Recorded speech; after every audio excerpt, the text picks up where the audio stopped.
২০২৫ সালের আইপিএলের মেগা নিলামের আগে প্লেয়ার রিটেনশনে তিলক বর্মাকে কেন রিটেইন করেছে মুম্বাই ইন্ডিয়ান্স, সেটার উত্তর আজ সাউথ আফ্রিকার বিপক্ষে সিরিজের তৃতীয় টি-20 ম্যাচে দিয়েছেন তিলক বর্মা। ৮ কোটি রুপিতে তিলক বর্মাকে রিটেইন করেছে মুম্বাই ইন্ডিয়ান্স। বিধ্বংসী ব্যাটিংয়ের জন্য তিলক বর্মা দলে যে কতটাই কার্যকরী সেটা দারুণ এক প্রদর্শনী আজ দেখিয়েছেন ভারতীয় এই ব্যাটার। মুম্বাইয়ের রিটেইন করা তিলক বর্মা সাউথ আফ্রিকার বিপক্ষে ভারতের তৃতীয় টি-20 ম্যাচে ২১৯ রানের পাহাড় সম সংগ্রহ পাওয়ার পথে খেলেছেন ১০৭ রানের অপরাজিত ইনিংস।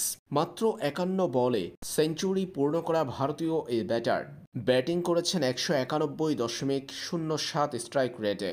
প্রায় ২০০-র অধিক স্ট্রাইক রেটে ব্যাটিং করে সেঞ্চুরি পূর্ণ করা এই ভারতীয় তারকা ৫৬ বলে শেষ পর্যন্ত অপরাজিত ১০৭ রানের ইনিংস খেলেছেন।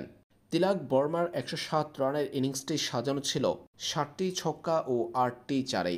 ১০৭ রানের অপরাজিত ইনিংসে ১৫ বার বাউন্ডারির ওপারে বল পাঠিয়েছেন তিলক বর্মা। ৪ ছক্কা থেকে তিনি এনেছেন ৭৪ রান। ৭ বলে ৭ ছক্কা ও ৮ বলে ৮ চার। ১৫ বল থেকে ৭৪ রান করেছেন তিলক বর্মা।